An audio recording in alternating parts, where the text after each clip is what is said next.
Let us pray in the name of the Father, and of the Son, and of the Holy Spirit. Amen. O Jesus, through the Immaculate Heart of Mary, I offer you my prayers, works, joys, and sufferings on this day for all the intentions of your Sacred Heart, in union with the holy sacrifice of the Mass throughout the world, in reparation for my sins, for the intentions of all my relatives and friends, and in particular for the intentions of the Holy Father. Amen. Let us pray for the intentions of the Holy Father for the month of April. For the role of women, we pray that the dignity and immense value of women be recognized in every culture, and for the end of discrimination that they experience in different parts of the world. Our Father, who art in heaven, hallowed be thy name. Thy kingdom come, thy will be done, on earth as it is in heaven. Give us this day our daily bread, and forgive us our trespasses, as we forgive those who trespass against us. And lead us not into temptation, but deliver us from evil. Amen. Hail Mary, full of grace, the Lord is with you.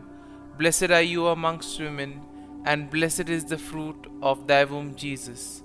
Holy Mary, Mother of God, pray for us sinners, now and at the hour of our death. Amen. Glory be to the Father, and to the Son, and to the Holy Spirit, as it was in the beginning, is now, and ever shall be, world without end. Amen. My dear friends, the Word of God welcomes you this morning. And as we spend this time with the Lord, as we begin this new day by devoting time to the Lord, let us ask the Lord to be with us, to guide us, to protect us, and most importantly, to lead us on throughout this day. That whatever we do, the words that we speak, the actions that we do, that they may all radiate the goodness, love, mercy, and peace of the Lord. Many times in life, we are so caught up with the activities, with our work, and because of that, we see that sometimes we find it difficult to recognize the small blessings and the graces that we continuously receive from the Lord. And because of this reason, we sometimes tend to take these things for granted. Therefore, it would be appropriate as we begin today's morning offering that we spend time thanking the Lord. With a generous heart, the Lord has been giving us many graces, many blessings, and therefore let us thank Him for all that He has done for us. We begin by thanking the Lord for the gift of life, for giving us good talents, abilities. We also thank the Lord for the gift of our family members, friends, relatives, near and dear ones, and all those who have played a very important role in our lives.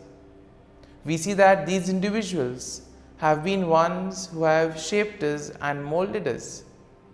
We are who we are because of their time, effort, and dedication. And therefore, in a very special way, let us pray for them and let us ask the Lord to bless them abundantly in all their endeavors. We also thank the Lord for the various opportunities that He has given us. Opportunities to make a difference in the lives of others, or opportunities to grow, opportunities to become better individuals. Similarly, there are also the experiences that we may have. There are some experiences which are really good, which we all want to cherish. But there may also be experiences that have been difficult, that have taught us a lot in life. It is these experiences which may have been harsh, which may have been difficult, but these have made us stronger, have made us understand better our purpose in life. And therefore we shall thank the Lord for giving us these strengthening experiences as well. We also thank the Lord for the gift of this day.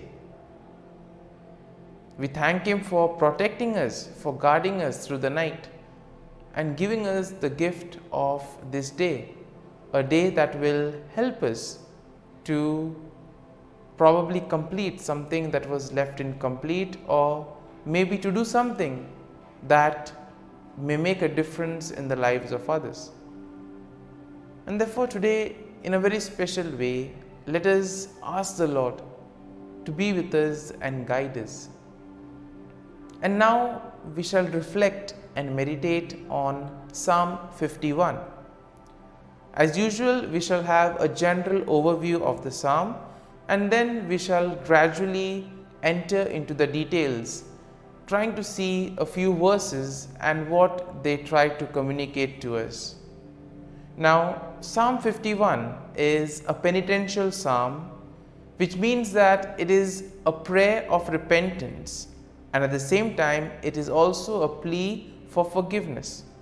It is attributed to King David, who wrote it after he was confronted by the prophet Nathan about his sin with Bathsheba. Now we see that the psalm will begin with David's plea for mercy and forgiveness. And overall, one can say that Psalm 51 is a powerful example of repentance and a plea for God's forgiveness.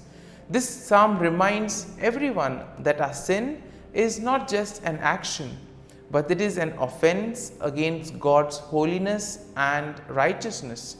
This psalm teaches us to acknowledge our sin, to ask for God's mercy and forgiveness, and most importantly, to seek a clean heart and a renewed spirit.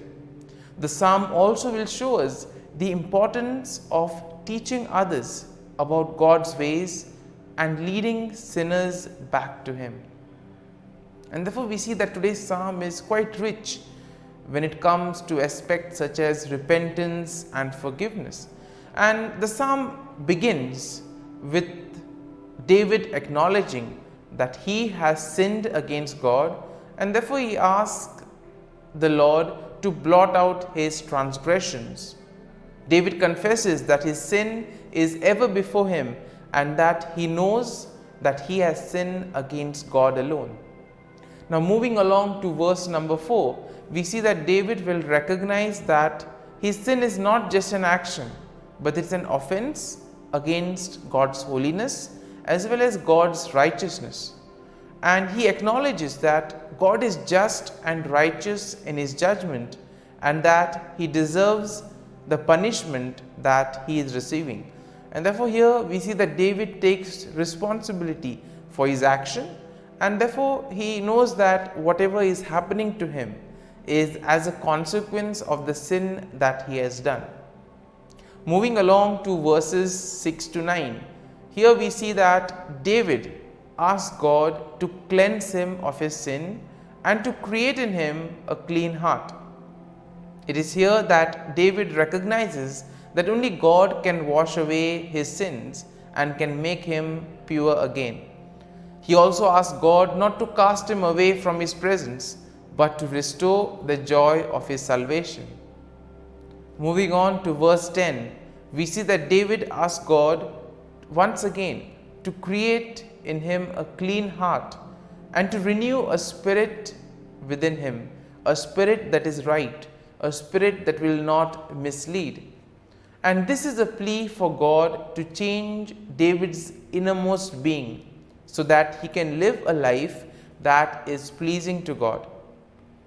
And as we move along to verses 11 to 12, David asks God not to take his Holy Spirit away from him, but to restore to him the joy of his salvation. He recognizes that his sin has caused him to lose the sense of God's presence in his life, and that he longs to be restored to the right relationship with God. And therefore we see that our sin is something that takes us away from God. It drags us away. And therefore the more we sin, the more further we tend to go away. And David explicitly mentions this to the Lord. And then as we move to verses 13 to 17, here we see that David promises to teach others about God's ways and to lead sinners back to him. And here we see that David is not selfish, but he wants to get others to God as well. He wants to share the forgiveness and the repentance of the Lord with others. And therefore this is also part of everyone's mission. Through our words, through our actions, we are called to lead people to God, to help people follow the right path. And we see that here David also recognizes that God does not desire sacrifice, but a broken, contrite heart. Therefore, the repentance that we have should be truly from within. That is what the Lord wants us. He doesn't want us to perform rituals, but He wants us to truly repent and mean every word that we say. And here we see that David understands that only through repentance and obedience can anyone find true forgiveness and restoration with God. And we see that the psalm finally ends with a plea for God to bless Jerusalem and to bless His people. David recognizes that his sin has not only affected him, but also has affected the entire nation.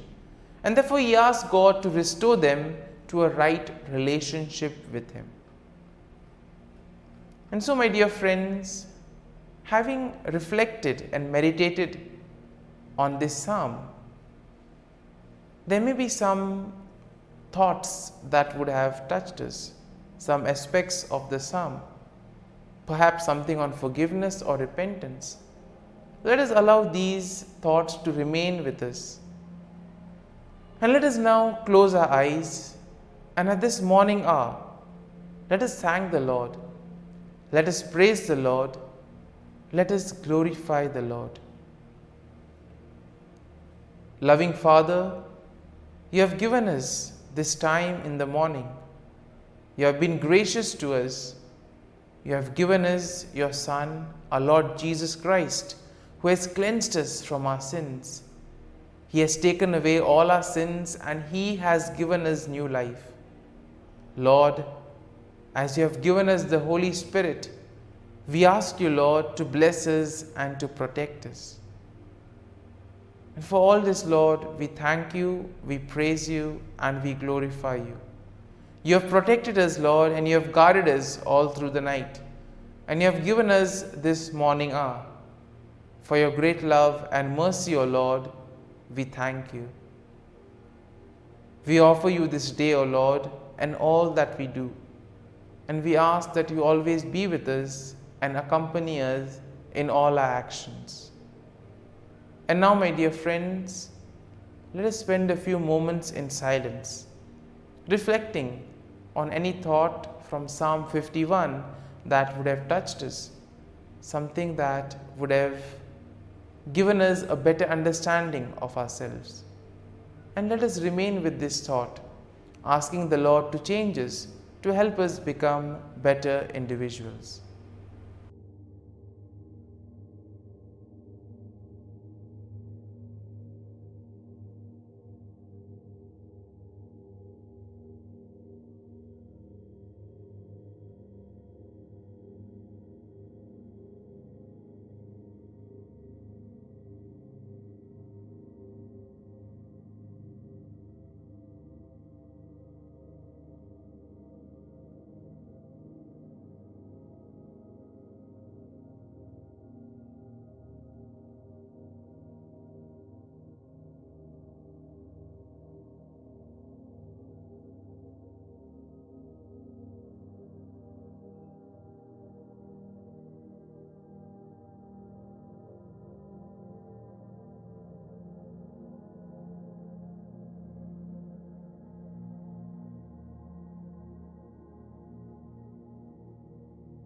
Prayer to Saint Michael the Archangel for protection. Saint Michael the Archangel, defend us in battle. Be our defense against the wickedness and snares of the devil. May God rebuke him, we humbly pray. And do thou, O Prince of the heavenly hosts, by the power of God, thrust into hell Satan and all the evil spirits who prowl about the world, seeking the ruin of souls. Amen. Act of Adoration. O Sacrament most holy, O Sacrament divine, all praise and all thanksgiving be every moment thine. Saint Gertrude Prayer for souls in purgatory. Eternal Father, I offer Thee the most precious blood of Thy divine Son, Jesus, in union with the masses said throughout the world today, for all the holy souls in purgatory, for sinners everywhere, for sinners in the universal church, those in my own home and within my family. Amen. May the divine assistance remain always with us, and may the souls of the faithful departed through the mercy of God rest in peace. Amen. Glory be to the Father, and to the Son, and to the Holy Spirit, as it was in the beginning, is now, and ever shall be, world without end. Amen.